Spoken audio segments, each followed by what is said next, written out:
Ahí ya le di a iniciar la grabación.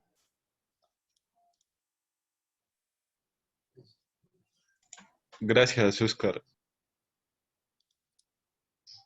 ¿Listo? ¿También de presentación ahí? No, ahí no.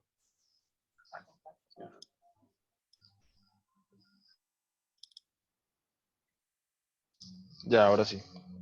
Perfecto. Bueno, muchachos. Entonces, íbamos en los sitios de fractura más comunes que podemos tener nosotros. ¿Cierto? Estábamos hablando de la mandíbula como uno de los sitios más comunes de fracturas a nivel facial. En este estudio de Edman, la nariz, digamos que sale en último lugar, pero realmente nosotros en el hospital sí tenemos una incidencia de fracturas nasales un poco más amplia.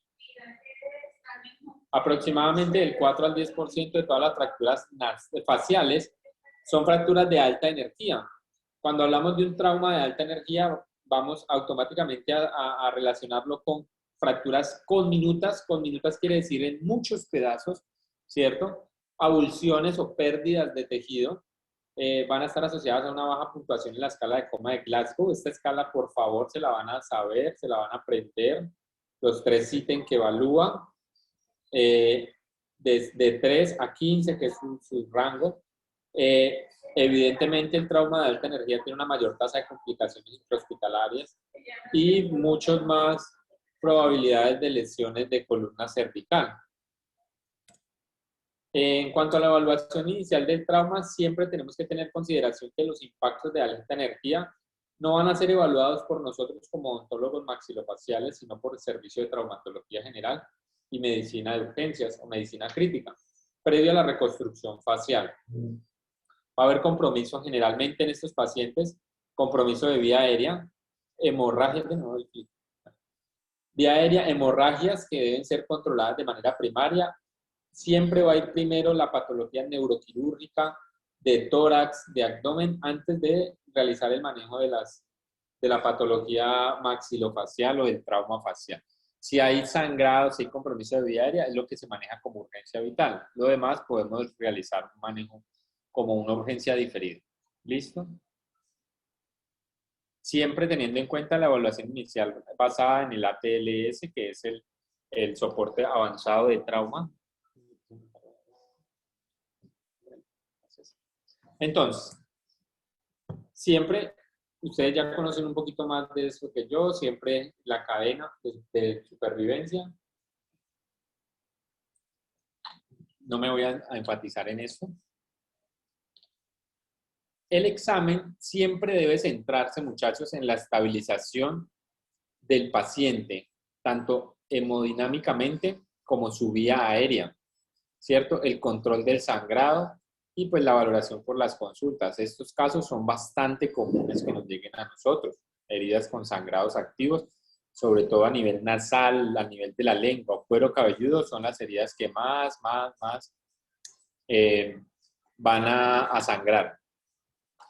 La vía aérea, ¿cómo la podemos manejar? Nosotros como tal, en algunas ocasiones lo hacemos. Nosotros como cirujanos maxilofaciales, en algunos casos nos ha tocado hacer la traqueostomía o nos ha tocado hacer la derivación submental. Entonces, este algoritmo lo que dice es que si el paciente necesita múltiples cirugías, tiene un compromiso neurológico o tiene una fractura múltiple y requiere una exposición submental, que ya le voy a explicar qué es, pues es mejor hacer una traqueostomía. Si ha perdido múltiples dientes, digamos que uno puede hacer una intubación oral. O definitivamente si tenemos unas fracturas a nivel maxilar o mandibular, vamos a requerir intraoperatoriamente, o sea, en la cirugía vamos a requerir hacer un cerclaje. Sea que el paciente salga o no salga cerclado, en cirugía vamos a requerir hacer un cerclaje. Y en este orden de ideas, al requerir hacer este cerclaje, no podemos poner el tubo de respiración del paciente por la boca. Hay que ponerlo por la nariz. Pero si el paciente tiene, y ojo que esto es pregunta de parcial, si el paciente tiene fracturas de base media de cráneo o fracturas tipo Lefort 2 o Lefort 1 conminuto con fracturas de las apófisis pterigoides bien altas, No se puede intubar por la nariz porque el tubo se le va a la base del cráneo y podemos generar una alteración, un traumatismo neurológico. Entonces hay que intubarlo por la boca, pero como les vamos a hacer reducción de fracturas maxilares o mandibulares, necesitamos cerclarlo, o sea que tampoco puede ir el tubo por la boca. Eso es claro, ¿verdad? Entonces tenemos dos opciones, o le hacemos una traqueostomía al paciente o definitivamente le hacemos una intubación oral y el tubo se lo sacamos por debajo del mentón. Se conoce como intubación transmiloidea o intubación submental. Y es esto que estamos viendo acá. Este es un paciente que operamos en el hospital y vemos que el tubo lo sacan por la boca y le hacemos una incisión. Una incisión por debajo del mentón y por debajo del mentón es que estamos sacando el tubo para anestesiar al paciente. Lo fijamos y este es el resultado. Ya tenemos todo el tercio medio y el tercio inferior de nuestro paciente libre para poder hacer un cerclaje intraoperatorio y hacer todas las reducciones de las fracturas. ¿Listo? Y claro por ahí, ¿verdad? Como les decía, hay que hacer control de sangrado, hemorragias, generalmente provienen de la lengua, el cuero cabelludo o la nariz. Son bastante comunes las epistaxis, por lo cual también en algún momento les enseñaremos a hacer un taponamiento nasal anterior. Generalmente anterior, el posterior es muy extraño que lo hagamos nosotros y cuando lo hacemos, pues debe ser por medio de nosotros. El diagnóstico clínico, siempre para trauma facial debemos diagnosticar al paciente por medio de todo lo que hemos conocido siempre. Inspección, palpación, auscultación, ¿cierto? Medición, percusión. Estos signos, estos elementos del examen físico nos van a dar un diagnóstico clínico sin necesidad de ver una tomografía. Nos dan una impresión diagnóstica y posteriormente a esto vamos a manejar un complemento de ese diagnóstico, de esa impresión diagnóstica con las tomografías. ¿Listo? Con los exámenes clínicos. Análisis facial por tercio. Entonces, vamos a dividir la cara en tercios, en tres, valga la redundancia, en tres tercios.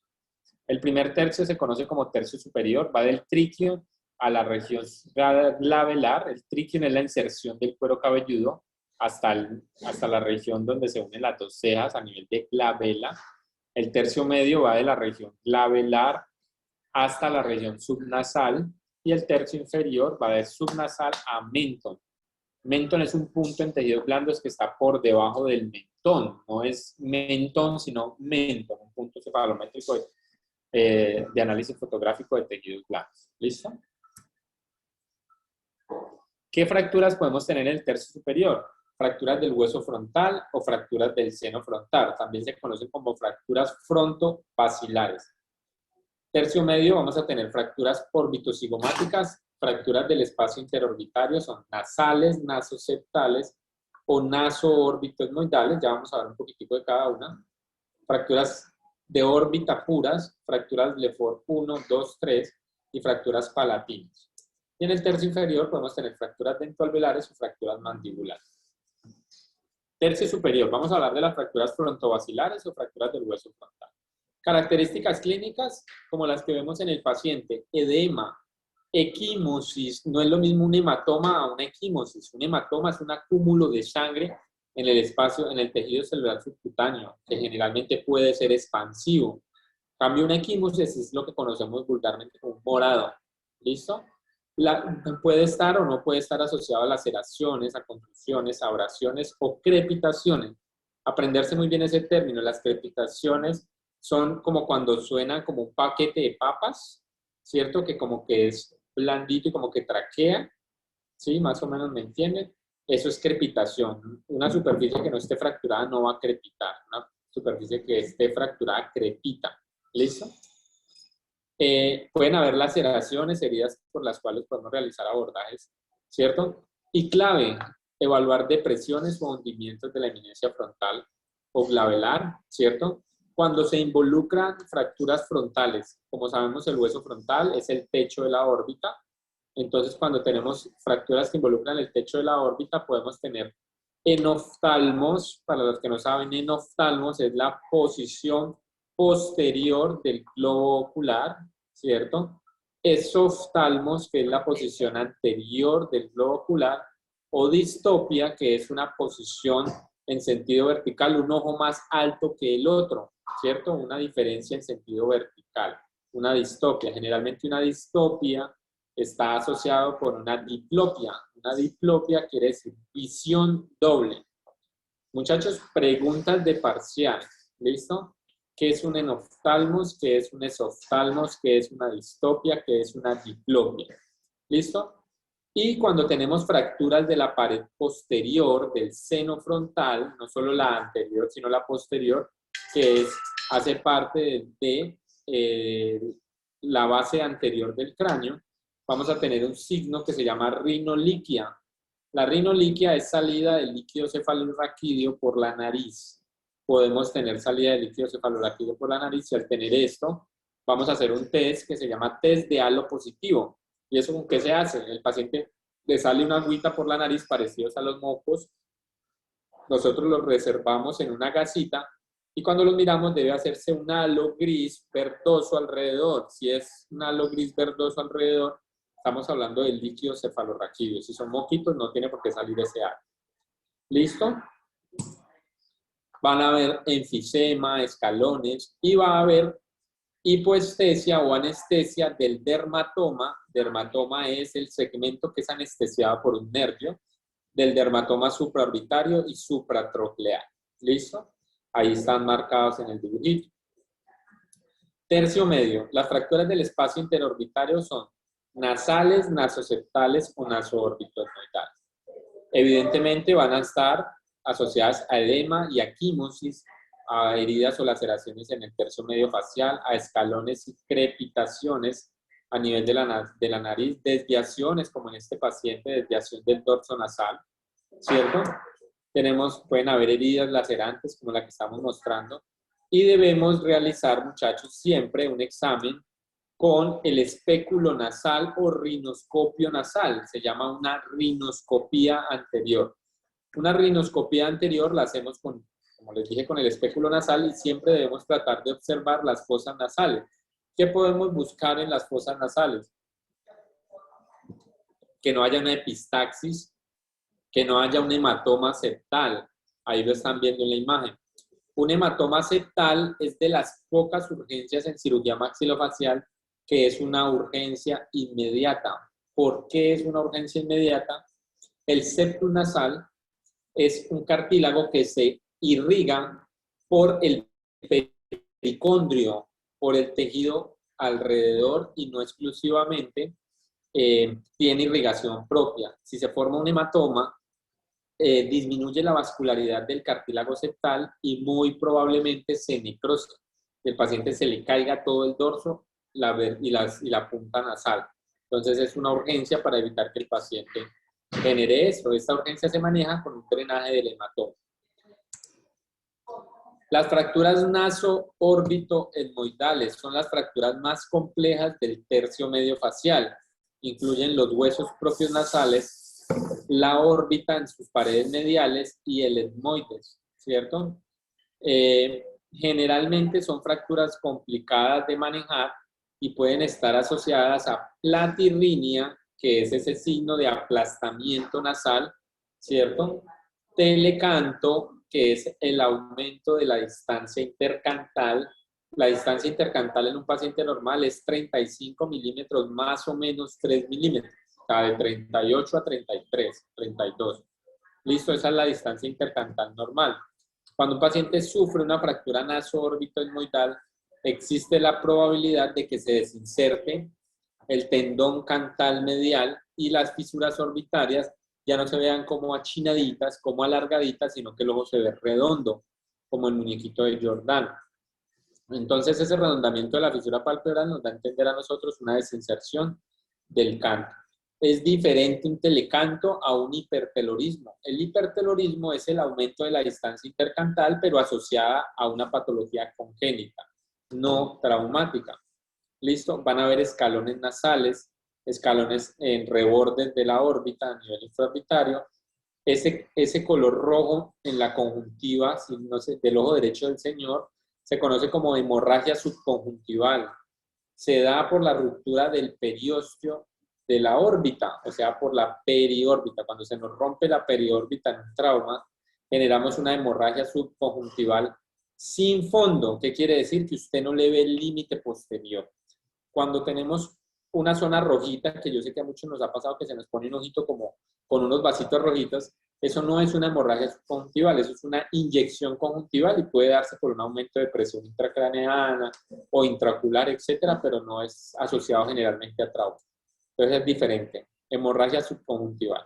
El test de Furnas es un test que se hace con nuestros dedos en los cuales palpamos el canto medial y hacemos una tracción lateral. Simplemente es como corroborar que está desinsertado el canto medial de la hoja. Este es un signo clínico de platirrinia, lo que tiene el niño, que el dorso nasal está aplanado completamente. Fracturas orbitocigomáticas. Entonces vamos a tener lo de siempre, edema, equimosis, laceraciones en el pómulo, hemorragia subconjuntival. Es bastante común la hemorragia subconjuntival en las fracturas orbitomalares por la ruptura del periósteo. Pregunta de parcial. ¿Por qué se da la hemorragia subconjuntival? Por ruptura de la periórbita. Puede haber inclinación descendente de la fisura palpebral si el malar está insertado inferiormente. Maloclusión. Ustedes van a decir, doctor, ¿y por qué tiene maloclusión un paciente si se fractura el pómulo? ¿Qué tiene que ver lo uno con lo otro?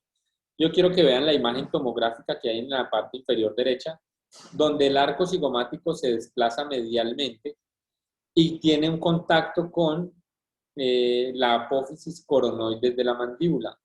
Cuando hace ese contacto con la apófisis coronoides mandibular, hace que el paciente tenga una maloclusión.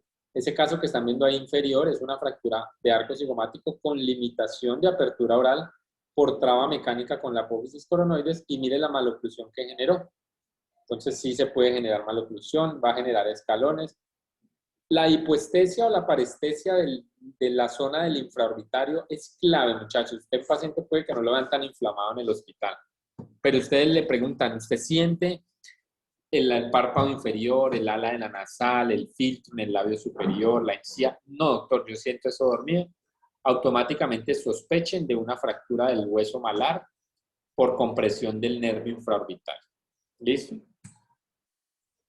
Lo que veíamos anteriormente, podemos tener enoftalmos, que es el hundimiento del globo ocular, esoftalmos, que es una proptosis o una proyección anterior del globo ocular, y una distopia, una diferencia en sentido vertical, como la imagen que tenemos en la parte superior. Fracturas de órbita. Generalmente las fracturas de órbita van a estar asociadas a edema, equimosis, a laceraciones periorbitarias, a disminución o aumento de la proyección del ojo, a distopia y a hemorragia subconjuntival. Todas las anteriores unidas. Probablemente pueda tener un atrapamiento de los músculos extraoculares, entonces el paciente va a girar los dos ojitos hacia arriba y un ojo se le puede quedar atrapado. ¿Listo? Puede generar quemosis. Quemosis es en la foto de la mitad, no sé por qué no me aparece el clip, donde le estamos abriendo los párpados al paciente. Como esa carnosidad que se ve en la conjuntiva, eso se llama una quemosis y generalmente es por edema de infiltración de la conjuntiva ocular.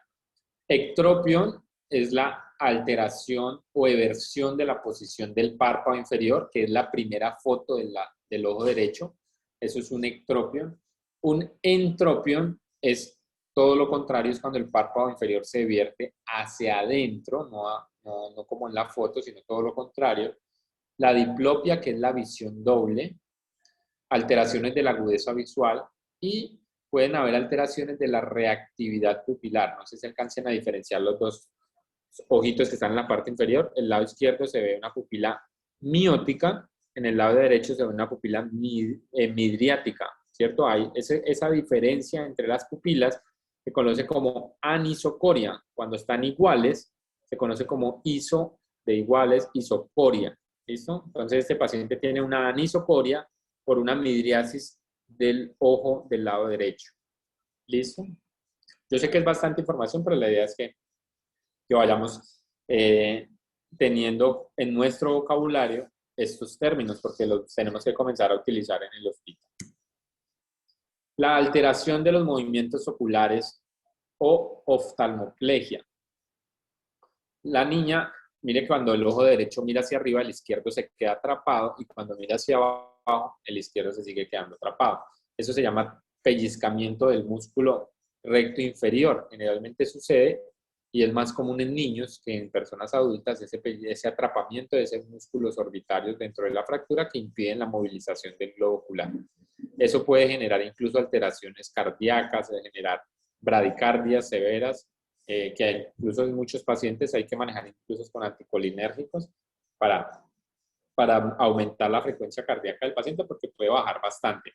Hay un reflejo que se llama reflejo oculocardíaco, que es una unión del nervio trigémino, ¿cierto?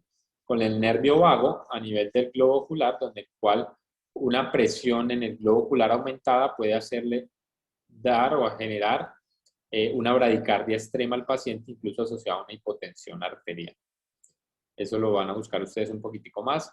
Se conoce como reflejo oculocardíaco. Y cuando tenemos un atrapamiento podemos hacer el test de deducción forzada, que es lo que están haciendo en la foto con la pincita, es tratar de movilizar el globo ocular para saber si es porque está atrapado el músculo o definitivamente es una alteración nerviosa de conducción y de estímulo nervioso. Vamos a entender que es un síndrome de la fisura orbitaria, ¿cierto? Donde vamos a poder tener una oftalmoplegia o una inmovilidad ocular por lesión del tercero, cuarto y sexto par craneal. Puede haber ptosis por lesión del tercer par, el músculo elevador del párpado superior, y puede haber anestesia del territorio supraorbital. ¿Listo? Eso es solamente cuando hay una oftalmoplegia, perdón, cuando hay un síndrome de la fisura orbitaria. El paciente ve bien, ¿cierto? ¿Cuántos dedos ve? Doctor, veo 3 dedos. Perfecto, el paciente está recibiendo bien la información, pero cuando le pedimos que haga ocular superior, inferior, hay atrapamiento, hay caída del párpado, hay anestesia, entonces sospechamos de un síndrome de fisura orbitaria. Diferente al síndrome de apex orbitario, en el cual las lesiones están generalmente asociadas al nervio óptico. Pueden estar combinadas con oftalmoplegia por inmovilidad ocular de lesión del tercero, cuarto y sexto par craneal. Entonces, es todo el apex orbitario en este paciente. Cuando tenemos un síndrome de apex orbitario por una fractura, el paciente no ve bien, no reacciona bien las pupilas y no puede mover el ojo de manera normal. Cuando tenemos eso, automáticamente sospechamos de un síndrome de apex orbitario. ¿Por qué es importante este síndrome de apex orbitario? Esto es una urgencia en cirugía maxilofacial. Cuando tenemos un paciente de apex orbitario, quiere decir que muy probablemente la fractura de la órbita o del malar estén comprimiendo el ápex de la órbita y el paciente se va a beneficiar de una descompresión orbitaria urgente para disminuirle presión a ese ápex orbitario y ver si el paciente puede salvar su ojo. ¿Listo? Eso es una urgencia. Ya van 2 urgencias que les he mencionado. El síndrome del músculo faltante es una cirugía urgente también. Generalmente se da en niños. Es un atrapamiento del músculo recto inferior. Ahí en la imagen se ve redondeado en la tomografía. Se fractura, como los niños tienen un módulo de elasticidad bastante alto.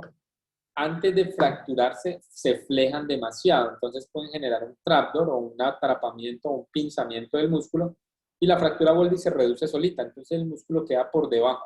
Cuando ese músculo, no sé si lo alcanzan a ver ahí en la imagen, eso blanquito ahí que está resaltado, ese es el músculo recto inferior. Cuando queda atrapado en niños, es una urgencia porque el paciente genera un reflejo oculocardíaco que puede generar bradicardias, arritmias cardíacas, náuseas, vómitos, síncope, etcétera, lo que les avisaba ahora. Y la medicación se hace con anticolinérgicos, como se los mencioné anteriormente. Es una urgencia. ¿Por qué es una urgencia? Primero, por los efectos bradicárdicos del paciente y segundo, porque se puede necrosar el músculo recto inferior, porque está demasiado pinzado y si se necrosa el paciente queda con una oftalmoplegia permanente. Fracturas del tercio medio, nuevamente las mismas características faciales, laceraciones, un aplanamiento del tercio medio facial, una maloclusión dental. Un paciente con LEFOR 1, 2, 3 siempre va a tener maloclusión dental. ¿Listo? Este video no puedo cargar. Ya el quinto. No carga, no lo cargué. Bueno, hay un signo que se llama signo de Guerin o signo de Guerin. Es un signo en el cual hay una equimosis o un morado a nivel del paladar que nos va a manifestar que una fractura del LEFOR 1, ¿cierto? Puede haber una movilidad del tercio medio facial, movilidad palatina o movilidad dentalveolar. Puede generar unos escalones a nivel de los pilares frontomalares, infraorbitarios, nasales o maxilares cuando tenemos fracturas LEFOR 1 o 2 o 3. El videito era un paciente de nosotros haciendo la movilidad del maxilar superior. Pero bueno, después lo miramos. Estas fracturas del maxilar superior las describió el doctor René Lefort en 1901 y describe 3 patrones de fractura. El doctor René Lefort, este estudio lo hizo con cráneos secos.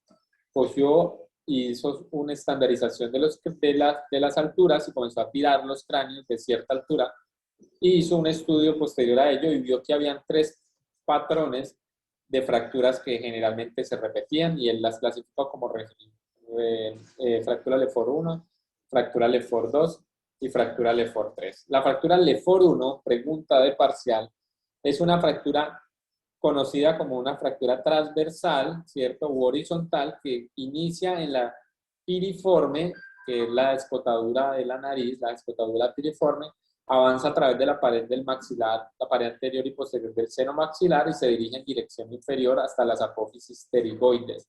Es una fractura horizontal. ¿Listo? La fractura LEFOR 2 se conoce como fractura piramidal.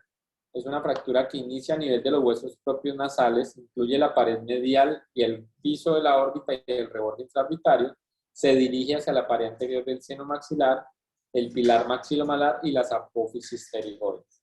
Y la fractura LEFOR 3 se conoce como disyunción craneofacial. Es una disyunción en la cual todos los huesos de la cara se desinsertan de la base del cráneo. ¿Listo? Entonces, inicia a nivel de los huesos propios nasales,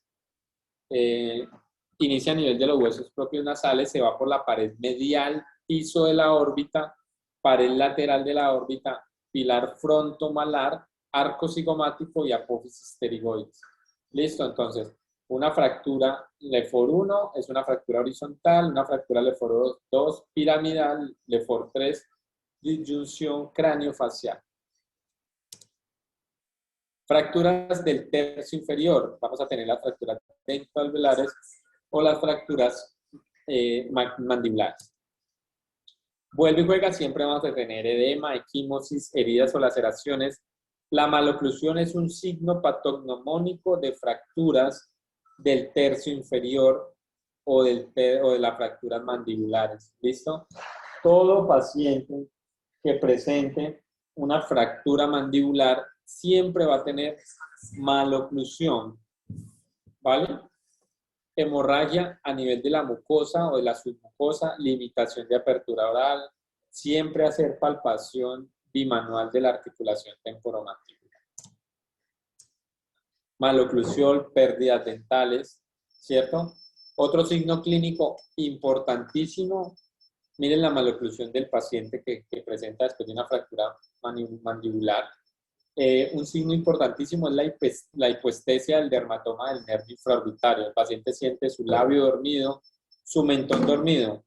Obviamente, si es una fractura de cóndilo o de rama mandibular, pues muy probablemente no va a tener este tipo de clínica. Pero si es un paciente que tiene una fractura de cuerpo, ángulo o parasínfisis mandibular, muy probablemente el paciente presente hipoestesia del mentonero. Hay movilidad de los segmentos a la palpación bimanual y movilidad dental. Se palpan o se sienten escalones óseos.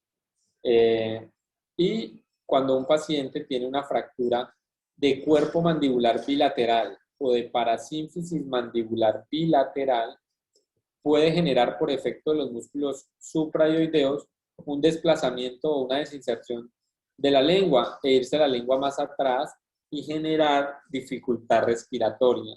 Entonces, esta es la cuarta urgencia en cirugía maxilofacial. Cuando un paciente tiene una dificultad respiratoria asociada a una fractura mandibular, debemos sospechar siempre que hay un desplazamiento posterior de la lengua. ¿Cómo se puede manejar? De dos formas. La primera, intuben al paciente, indúzcanlo y llévenlo a la UCI. O la segunda, hacerle un cerclaje. Si ya le hacemos un cerclaje, automáticamente el paciente mejora esa condición. En el trauma dentoalveolar pueden haber luxaciones o avulsiones o pérdidas de los dientes, cambios en la oclusión, fracturas coronales, el sangrado por las encías, el sangrado gingival es muy común en trauma dentoalveolar y es un signo también clave. Si el paciente no tiene una hemorragia, un sangradito leve a nivel de las encías, probablemente no tenga fractura dentoalveolar, movilidad dental o dentoalveolar como tal. ¿Cuáles son los estudios de laboratorio que generalmente solicitamos en un paciente con un trauma maxilofacial? Un cuadro hemático en casos generalmente de sangrados importantes para evaluar la hemoglobina y el hematocrito, la hemoclasificación del paciente, pruebas de coagulación, sobre todo tiempo de trombina y tromboplastina, y en mujeres en edad fértil le solicitamos una beta-gonadotropina coriónica, que es una prueba de embarazo, digamos que para tener ciertas consideraciones con medicamentos o con anestesia general. Estudios por imágenes. Hay proyecciones simples como la proyección de Cadwell, que es una posteroanterior de cráneo. Es una radiografía simple, podemos ver senos paranasales, la frente o la región nasoligmoidal. La proyección de Batters, que se pueden ver bien los cigomáticos, la región frontal y la región nasal, o la de Town, que es para fracturas de cóndilo y subcóndilo en la mandíbula. Sin embargo, en los hospitales que actualmente contamos o que trabajamos hoy en día, o que ustedes rotan, tenemos disponibilidad de tomografía computarizada, entonces estas radiografías simples pasan a un segundo plano. Radiografías simples con proyecciones anterolaterales, perdón, AP, anteroposteriores o posteroanteriores, laterales y oblicuas. Y la radiografía que se usa bastante en el hospital para huesos propios nasales se conoce así, radiografía de huesos propios nasales, donde hay una marcada proyección de los mismos para poder evaluar fracturas nasales. En el hospital, en San Juan y en la Chuve, no contamos con equipo de panorámica, pero digamos que la radiografía panorámica puede ser el gold estándar en fracturas mandibulares, no necesariamente tomografía. Incluso se pueden evidenciar mucho más fácil a veces fracturas a nivel mandibular en una radiografía panorámica que en una tomografía, como en este paciente que tiene fractura en el ángulo mandibular del lado izquierdo y de la parasínfisis del lado derecho, entre canino y premolar. Definitivamente la tomografía computarizada es el gold estándar, sobre todo para trauma facial de tercio medio, donde podemos observar fracturas conminutas, desplazadas o con marcados grados de conminución, como la reconstrucción. Podemos tener diferentes cortes, y esto quiero que se lo aprendan. No se dice TAC. Un TAC es una tomografía axial computarizada. Quiere decir que solo deberían mandar cortes axiales, cortes como... Y ahorita lo que sigue bien.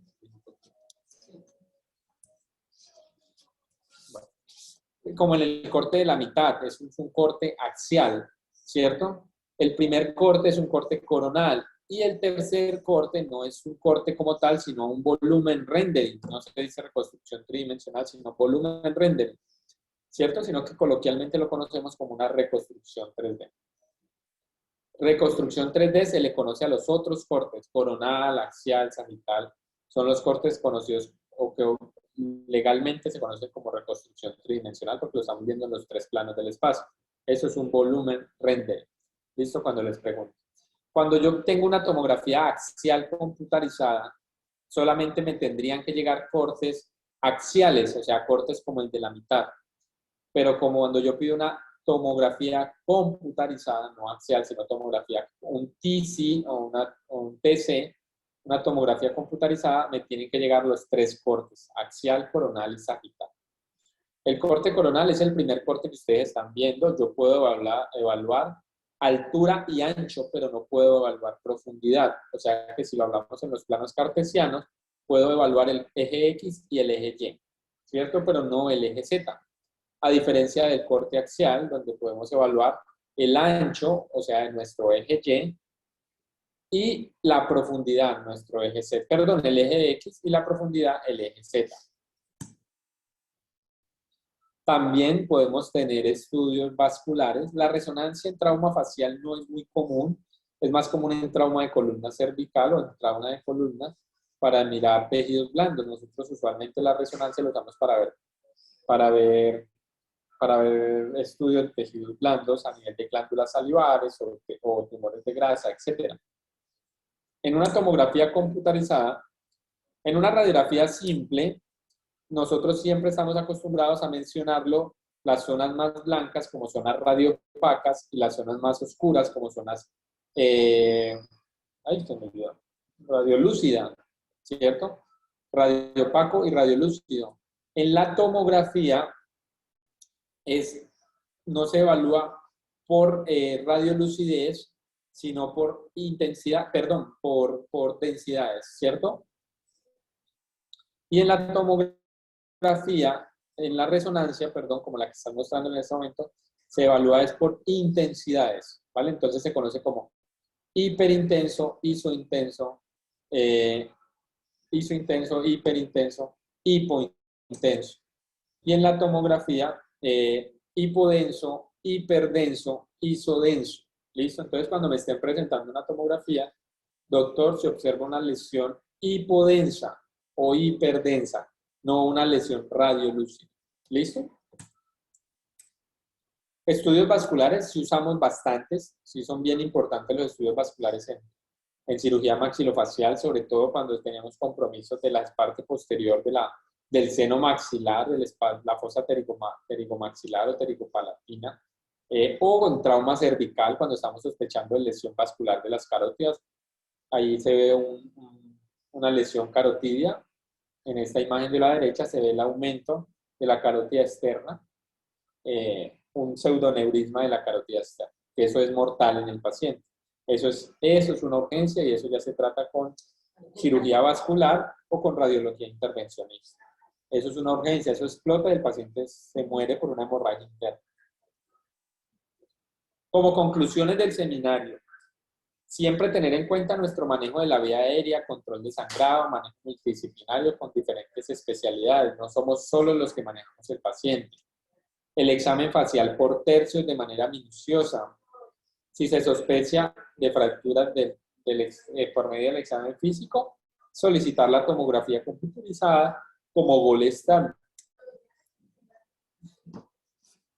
Y creo que ya acabé.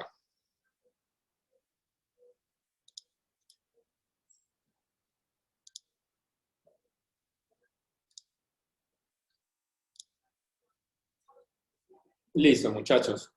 ¿Sí? ¿Más o menos me entendieron?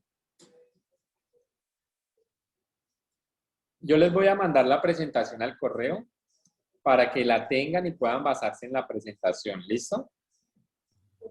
Listo, profe, gracias. Es un tema muy, muy, muy bacano. El trauma facial es un tema apasionante, es un tema muy, muy bonito y ustedes tienen la ventaja y son prácticamente los únicos que tienen una vivencia respecto a trauma facial de las facultades de odontología. Entonces, aprovechenlo. Habrá gente que le gusta la cirugía maxilofacial y este es uno de los indicios para comenzar por ahí. Habrá gente que le hará terror, habrá gente que le hará susto. ¿Qué es lo importante? Ustedes como odontólogos, ustedes van a estar de pronto en un sitio rural y les va a llegar el paciente con fractura mandibular. Listo, que no lo sepan operar, que no lo sepan manejar, es aceptable y es entendible. Pero que no lo sepan diagnosticar no es aceptable. A mí me fascina mucho cuando un estudiante mío que ya se graduó me llama o me escribe, doctor, tengo un paciente, estoy haciendo un rural aquí en Tangamandapio y tengo un paciente con una caída desde su propia altura y tiene una inestabilidad en el cuerpo mandibular derecho, yo sospecho de una fractura mandibular, yo ya le hice un cerclaje, ya se lo mando, doctor, para que lo operen en el HV. A diferencia del estudiante que lo llama uno generalmente de otra universidad, decirle, doctor, es que yo le veo ahí como todo flojo, como que se mueve o como que, o sea, no parecen médicos. simplemente es como, sí, doctor, yo creo que eso tiene algo fracturado, pero yo no sé en dónde. O sea, es muy diferente cuando una persona que ha pasado por esto puede tener bases de eso. Y a ustedes les va a llegar, como odontólogos generales, les va a llegar trauma facial para saber remitirlo, incluso para saber manejar ciertas cosas, sobre todo de trauma dental velar. ¿Listo? ¿Cuál es la intención?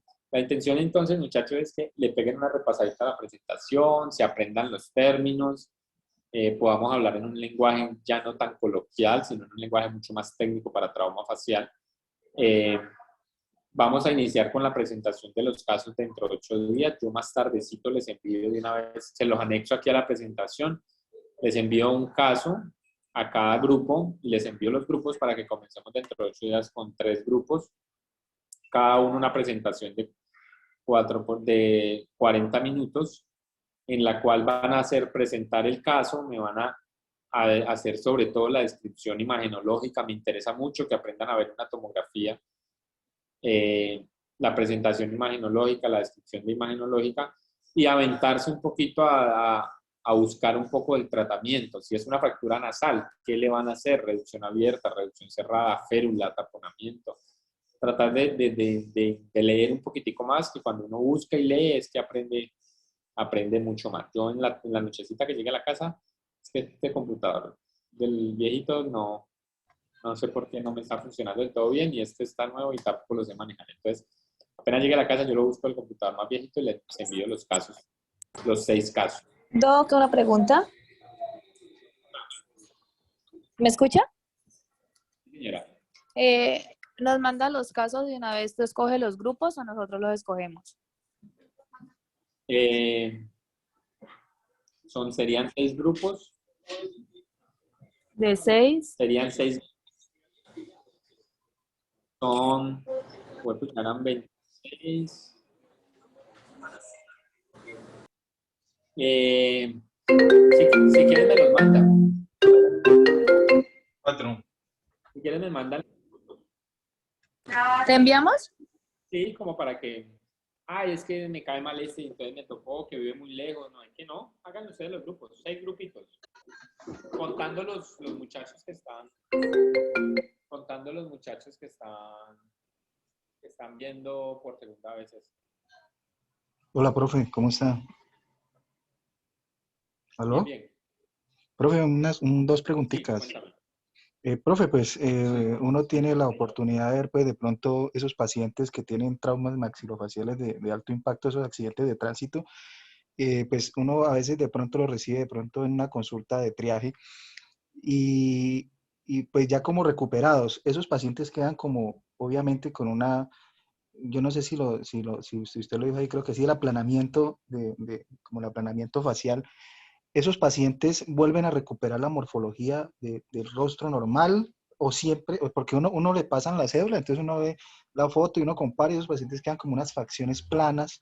¿Eso tiene recuperación? ¿Esos pacientes con fracturas complejas generalmente quedan alteradas su morfología facial? Eso es como todo en la vida. O sea, yo siempre le digo a un paciente, coja un jarrón, rómpalo en el piso y vuelva a dármelo. Usted puede ser el mejor cirujano del mundo, muy probablemente no le va a quedar igual a como está. Pero lo que siempre buscamos nosotros como cirujanos es que nos quede lo más parecido o lo más funcional y el mejor alineamiento de los tejidos duros y los tejidos blandos, que es la cuarta dimensión del doctor Manso. Entonces, generalmente esos pacientes, si no tienen abulsiones o pérdidas, abulsiones, pérdida de tejido, generalmente quedan bien y quedan muy bien. Esa platirrinia o ese tercio medio plano generalmente mejora considerablemente y prácticamente quedan con dorso nasal, quedan con proyección nasal, etc. Así mejoran considerablemente. Bien, Pero pues como te digo, no van a quedar como nuevos, no. profe, y otra cosa, nosotros los odontólogos, pues un odontólogo general que por ejemplo esté